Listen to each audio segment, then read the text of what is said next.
Hi hello friends, welcome back to Sandra vlog. எல்லோரும் எப்படி இருக்கீங்க? நான் ரொம்பவே நல்லா இருக்கேன்.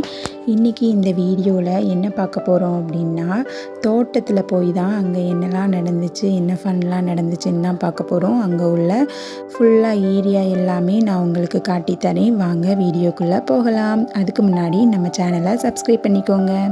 தோட்டத்துக்குள்ளே என்டர் ஆகினோடனே இந்த கிணறு தான் இருந்துச்சு. இதோட ஆழம் 80 அடி.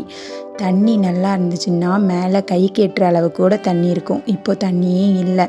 இந்த டைம் இந்த தோட்டத்தில் மிளகா தான் நம்மளுக்கு போட்டிருக்காங்க. ஒவ்வொரு டைமும் ஒவ்வொன்றா போட்டிருப்பாங்க. இது என்னோட மாமியாரோட தங்கச்சியோட தோட்டம் தான். சின்ன மாமியார் தோட்டத்துக்கு தான் வந்திருக்கோம். பனைமரம்லாம் அவ்வளோ அழகாக இருந்துச்சு. முன்னாடியெல்லாம் முள்வேலியெல்லாம் அமைக்கிறது கிடையாது. அதனால் இவங்க என்ன பண்ணியிருக்காங்கன்னா, இவங்க பண்ணலை, இவங்களோட தாத்தா காலத்தில் பண்ணியிருப்பாங்க. ஏன்னா இந்த பனைமரம் எல்லாமே இவ்வளோ ஹைட் வளரணுன்னா ஒரு 50 வருஷமாவது ஆகும். சுற்றி வச்சுருக்காங்க. முள்வேலி கிடையாதுன்னு சொன்னீங்கள, அதனால் இந்த பனைமரத்தில் உள்ள விதையை எடுத்து லைனாக அதை நட்டு வச்சுருக்காங்க. அதுக்கப்புறம் இவங்களோட தோட்டத்தோட எல்கையாகவும் அதோட சுற்றியும் இந்த பனைமரமே அமைஞ்சிருக்கு. பார்த்திங்களா, லைனாக எப்படி வச்சுருக்காங்கன்னு. அதை பார்க்குறதுக்கே அவ்வளோ அழகாக இருந்துச்சு. சுற்றி ஃபுல்லாகவும் காத்தாடியாகவும் இருந்துச்சு. பார்க்க கண்ணுக்கு அவ்வளோ குளிர்ச்சியாக இருந்துச்சு. மிளகா தான் போட்டிருந்தாங்க. அதை பார்க்கவே அவ்வளோ அழகாக இருந்து ஃபுல்லாக ரெட் கலரில் பல்பு மாதிரி அங்கங்கே தொங்கிட்டு இருந்துச்சு. கொஞ்சம் லேட் பண்ணிட்டாங்க போல் பறிக்கிறதுக்கு. இன்றைக்கி நாங்கள் போயிருக்கோம்போது 2 பேர் பறிச்சிட்டு இருந்தாங்க. அவங்கக்கிட்டேயும் பேசிட்டு அப்படியே நான் ஃபுல்லாக சுற்றி பார்க்குறதுக்கு கிளம்பிட்டேன். இந்த தோட்டத்தை 2ஆக ஸ்ப்ளிட் பண்ணியிருக்காங்க, அண்ணனுக்கும் தம்பிக்கும்ன்ட்டு. நடுவுலையும் பனைமரம் நட்டுருக்காங்க. பார்த்திங்களா, இது பிரித்து காட்டுறதுக்காக இந்த மாதிரி நட்டு வச்சுருக்காங்க. இந்த சைடு அண்ணனுக்கு, இந்த சைடு தம்பிக்கு அப்படின்னு தான் பிரிச்சிருக்காங்க. உங்கள் ஊரில் பனைமரம்லாம் உண்டா அப்படின்ட்டு கமெண்ட் பண்ணுங்கள்.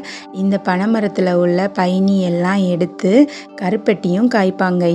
எங்கள் ஊரில் இந்த தோட்டத்தில் தான் கருப்பட்டி அப்புறமா பைனி அது எல்லாமே கிடைக்கும். நிறைய பேர் விரும்பி இதை சாப்பிட்றதுக்காகவே இங்கே வருவாங்க. இது எங்கள் ஊருக்கு அவுட்டரில் தான் இருக்குது. பார்க்கவே பார்த்திங்களா எவ்வளோ அழகாக இருக்குன்னு. இந்த இடத்துலையும் போன டைம் வரும்போது வெண்டைக்காய் ஏதோ போட்டிருந்தாங்க. இந்த சைடு இந்த டைம் இந்த பக்கம் மட்டும்தான் மிளகாலாம் போட்டிருக்காங்க. இது எல்லாமே பறித்து மொத்தமாக மார்க்கெட்டுக்கு அனுப்பிடுவாங்களாம்.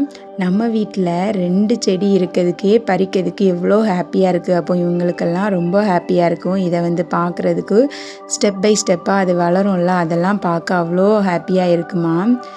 இந்த பனைமரத்தில் இன்றைக்கி நொங்கு எல்லாமே நாங்கள் சாப்பிட்டோம். டேஸ்டியாக இருந்து. மற்றபடி கடையில் வாங்கி சாப்பிட்றதெல்லாம் உள்ளே கட்டியாக இருக்கும். இது அவ்வளோ டேஸ்ட்டாக இருந்து. ஃபுல்லாக தண்ணி தான் இருந்துச்சு. நொங்கா இல்லைன்னா இளநியான்னே சொல்ல முடியல, அவ்வளோ டேஸ்டியாக இருந்துச்சு.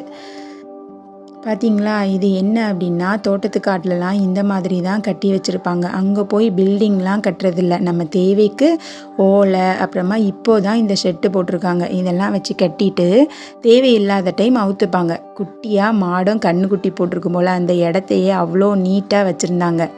நாங்கள் போகிறதே சொல்லலை, டெய்லியும் இவ்வளோ நீட்டாக க்ளீன் பண்ணிடுவாங்க போல். அவ்வளோ அழகாக இருந்துச்சு.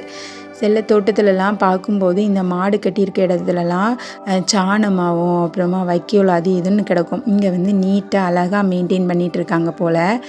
ஆட்டுக்குட்டியை பார்க்க போனேன். அது ஓடி எஸ்கேப் ஆகி பின்னாடி போயிடுச்சு. சரி, அதை அப்படியே விட்டுடலான்ட்டு திரும்பவும் நாங்கள் அந்த பனைமர தோட்டத்துக்குள்ளே வந்தாச்சு. ஃபுல்லாக அந்த சுற்றி வியூவே அவ்வளோ சூப்பராக இருந்துச்சுங்க. நம்ம ஊரில் இப்படியும் அழகாக நம்மளோட தாத்தா காலத்துலலாம் பனைமரம்லாம் நட்டு வச்சுருக்காங்களான்னு பார்க்கவே அவ்வளோ ஆச்சரியமாக இருந்துச்சு. மிளகாய் தோட்டத்தை பார்த்திங்களா, ஃபுல் வியூ ஏதோ நம்ம தேயிலை தோட்டத்தை பார்க்குற மாதிரி ஃபீல் இருந்து. அப்படி உள்ளெல்லாம் அழகாக இருந்துச்சு பார்க்கவே. நானும் ஆசைக்கு ஒரு 10 மிளகாயையும் பறித்து கொடுத்துட்டு அப்படியே வந்தாச்சு. ஆனோ குட்டியும் நல்லா என்ஜாய் பண்ணான் தோட்டத்தில். பார்த்ததுமே அவனுக்கு ரொம்ப ஹாப்பி ஆகிடுச்சு. இது வந்து மாட்டுக்காக தான் சமையல் பண்ணிகிட்டு இருந்தாங்க சாப்பாடு. பக்கத்துலேயே பார்த்திங்களா இந்த பனைமரத்தில் உள்ள இலைய வச்சே ஒரு கூடாரம் மாதிரி செட் பண்ணிட்டாங்க. இதுக்குள்ளே தான் கருப்பட்டி காய்ப்பாங்களாம். நான் வந்து லேட் பண்ணிட்டேன். ஒரு 3 நாள் முன்னக்கூட்டியே போயிருந்தேன்னா உங்களுக்கு கருப்பட்டியே எப்படி காய்க்கிறாங்க அந்த வீடியோவும் நான் அப்லோட் பண்ணியிருப்பேன். இனி நெக்ஸ்ட்டு வந்து திரும்ப இவங்க தோட்டத்துக்கு போகும்போது கருப்பட்டி வீடியோ நான் கண்டிப்பாக போடுறேன், அதை எப்படி பண்ணுறாங்கன்னு. கிணத்துல தண்ணியே இல்லைன்னாலும் அதை போர் போட்டு எடுக்கிறாங்க. கீழே அடியில் தண்ணி இருக்குது. அதனால் ஒரு 5 நிமிஷம்தான் போர் போட்டிருந்தாங்க. போட்டுட்டு அதுக்கப்புறமா ஆஃப் பண்ணிட்டாங்க. நாங்கள் வந்து எல்லாம் சாப்பிட்றதுக்கு ஆரம்பிச்சிட்டோம். நொங்கு எல்லாமே சாப்பிட்டுட்டு அப்படியே எல்லாம் வாஷ் பண்ணிவிட்டு அங்கேருந்து கிளம்பிட்டோம். பார்த்திங்களா சப்போட்டா மரம் எல்லாமே இருக்குது. கரும்பு வந்து இப்போ தான் ஊனியிருக்காங்களாம், குட்டியாக வந்துருந்துச்சு. நம்ம வீடியோஸ் பிடிச்சிருந்து அப்படின்னா மட்டும் சப்ஸ்கிரைப் பண்ணிக்கோங்க. நாளைக்கு இன்னொரு வீடியோவில் பார்க்கலாம். டாட்டா பாய்.